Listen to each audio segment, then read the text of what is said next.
What is up, guys? Welcome back to the Bull Combo. I hope you guys are doing great. I hope you're having a fantastic day. Another week down, and that means another weekly Metaverse update to get through.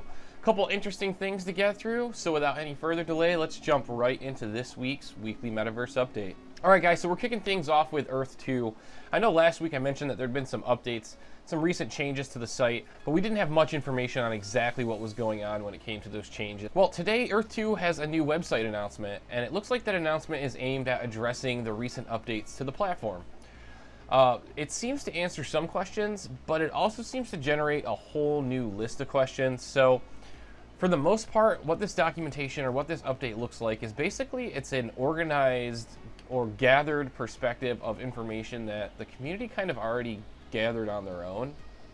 Unfortunately, there's not a lot of new information on exactly what the heck these changes mean. They did mention mentors and what their initial purpose is. They also mentioned hollow buildings. Now, in addition to this, the team also mentioned wanting players to be able to buy and sell their creations and really creating a player-driven and player-created metaverse experience. And for anyone that's familiar with some of the other metaverse platforms out there right now, such as Decentraland and the Sandbox, this probably sounds pretty familiar.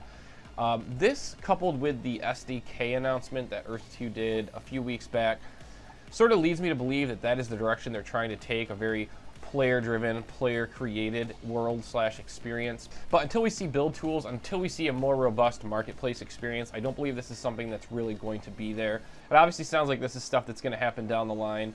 It's encouraging to see them communicating. It'd be a little more encouraging if we could see that communication sort of align with the release. It seems like they're doing things right, but they're not doing things right all at once. Either they're more quickly making updates to the platform, which is great, or they're more openly communicating, which is also great, but they don't seem to be doing those two things at the same time, which I think they're still really struggling with. It'd be great if we could have an update followed very closely with an official announcement talking about said update and not have to wait a few weeks for that information to come out. So they're getting there.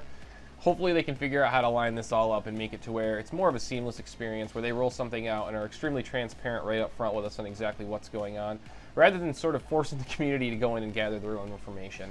Nevertheless, interesting stuff coming out of the platform, and we're just going to have to keep an eye on how things progress, what new features they release, and how those tie into the overall platform experience. The Sandbox. The Summer Jam land sale extra waves have receded. This week was the official last week of the extended Summer Jam land sale. As has been the case previously, all of the regular lands seem to sell out pretty much within a minute or so. Some of the premium lands might still be available. I think the price tag right now being around 4,000 sand is pretty high. That's about $2,000. So, you know, a lot of people are probably going to be a little hesitant to spend that level of money. For someone that might be interested in collecting the NFTs that are associated with the premium lands, it makes a little bit more sense. And I mean, realistically, if you were to turn around and try to sell those, you may be able to make a portion of that spend back, or you may be able to recoup a portion of that initial investment back. Nevertheless, it really depends on the level of effort people want to put into it, and it seems like the regular lands are obviously the most desirable from a price perspective. So they've been selling out like crazy. Like I mentioned, this is the last wave, so there's no more land sales currently announced. That said, the team said do not fret. There are plenty more land sales planned, probably more this year. It looks like they have about 70,000 lands left to sell at the moment, which means that they should have land sales at least through December 2022, from what they've been saying, possibly into 2023. We'll have to see how that pans out. But nevertheless, well over another year's worth of land sales to have opportunities to get in on. It's also pretty exciting to see that they're getting pretty low in the land count here. So within the next year and a half or so, it seems like this entire Metaverse map is going to be sold out, and we're going to be moving on to some pretty big things here. A couple extra things to get through this week. The Mystical Festival NFT collection is now live. The Creators Collection NFT series is also live within the Sandbox. On top of that, they just announced two brand new competitions. One is a Vox Edit architectural style creation competition, and the other is a Binance trade competition. If you want more information on those, definitely head over to the Sandbox's Medium page. Check out information on those. Lots of cool stuff going on in the Sandbox. As always trying to reward the community, always trying to reward their users by creating all sorts of cool and engaging ways for the community to earn sand, give back, and become part of the Metaverse creation experience. So all around, always cool stuff coming out of the Sandbox. Axie Infinity. It's the second time I've mentioned Axie Infinity in the weekly Metaverse updates, and that's because they've been having some massive success lately. they've hit not one, not two, but three pretty massive milestones when it comes to NFT or blockchain gaming style projects. The first of which being that they recently surpassed Uniswap as the most used application on the Ethereum network. That is no easy task. For those of you that don't know what Uniswap is, it's basically a tool that you can use to convert or swap one cryptocurrency for another. Uniswap is obviously a pretty large platform that has a ton of use cases. To see Axie Infinity surpass that in usage on the Ethereum network is an extremely impressive feat. And that just shows the level of popularity that Axie has right now. And that kind of aligns with some of the other benchmarks that they've been hitting recently.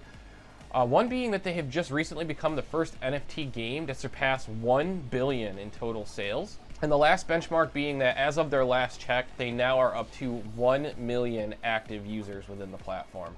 If you're familiar with the NFT or the blockchain gaming space at all, you've probably heard of Axie. They're by far the most popular play-to-earn style blockchain game out right now. Now, the buy-in price is a little bit high in order to purchase your initial set of Axies, so the initial investment level to get involved in the platform is pretty steep. That said, there's a lot of people playing this game full-time as a job and making between $100 and $200 a day doing what they're doing, which is really crazy to think about.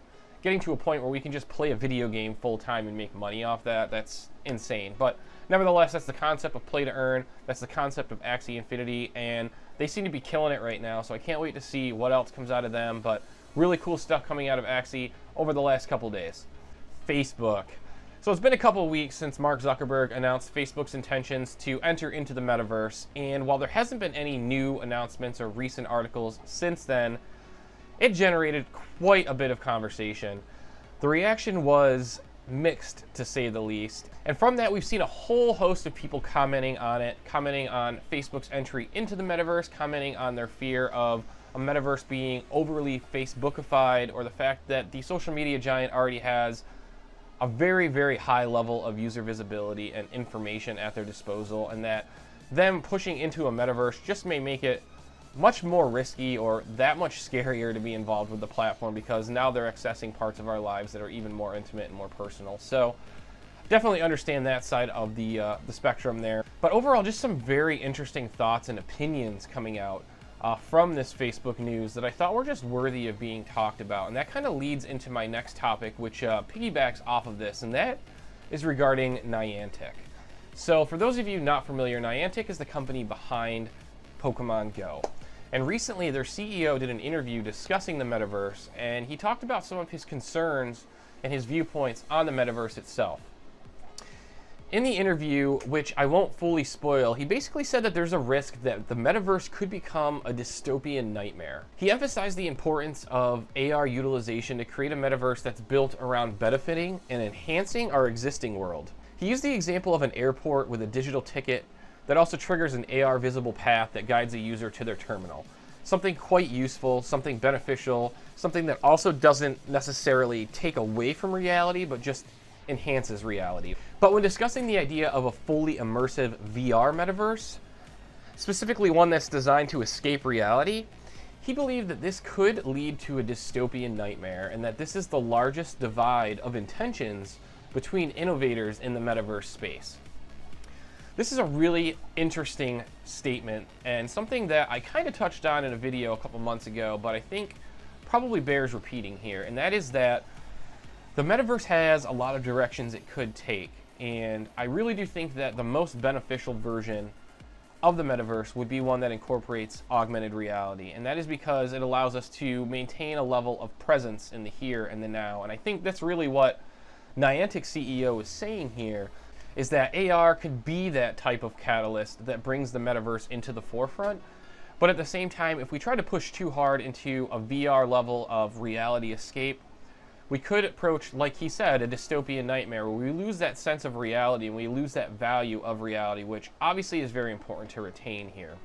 Now, that doesn't mean that there isn't going to be a time and place for VR-related applications, VR-related experiences, things of that nature, but I do have to absolutely agree here in that I do really think the most profitable and the most progressive form of the metaverse will be one that incorporates augmented reality. And that's because it allows the metaverse to encapsulate the entire world rather than just a static or singular location, because obviously if you're utilizing a VR headset, you can't be walking around with that, otherwise it becomes augmented reality. So VR, to a degree, you have to remain relatively in the same spot. And that obviously creates a whole new list of challenges. We don't want to be creating a sedentary lifestyle, things like that. But, you know, just overall, I definitely think that this is a very interesting thing. And the fact that he went on to highlight how this is the biggest divide between innovators inside of the space really just highlights how intentions differ within the metaverse space right now, and how there's companies aiming to make the metaverse big in different ways based on their vision of it. So it's going to be very interesting to see how the metaverse shakes out, which versions and visions of the metaverse ultimately become successful and profitable at the same time, because obviously profitable and successful go hand in hand, but also the ones that are most easily adopted and incorporated into our existing life. So really interesting stuff here out of Niantic CEO, stuff that I happen to align with, but I'm really curious to hear your opinions on that specifically. So make sure to let me know your thoughts on that down below. All right, guys, so our last topic for today is Nextech AR. So Nextech AR recently announced their acquisition of ARway. This sees Nextech AR acquiring a powerful spatial mapping platform in ARway, an essential tool to building their immersive metaverse experience with a twist. Nextech is going after a space it's dubbed the mini metaverse. In the acquisition announcement, they went on to state that, quote unquote, Nextech's mini metaverse offering will be available to brands and companies that want to create mini metaverses based on a geolocation, like museums, corporate headquarters, theme parks, sports stadiums, university campuses, and more. We can scan these spaces with ARway's technology and drop in AR experiences that are triggered based on geolocation, making for a fully immersive metaverse experience. You guys can see some of this video here that shows some of the technology that Nextech AR is working with here at the moment, and it's pretty revolutionary stuff here. One of the more interesting things I saw was the drop-in live streaming, where you can basically live stream yourself as an AR image that can be dropped into an existing spot for individuals to experience. That's a really interesting concept. Some of the other things they're looking at here are obviously very interesting as well.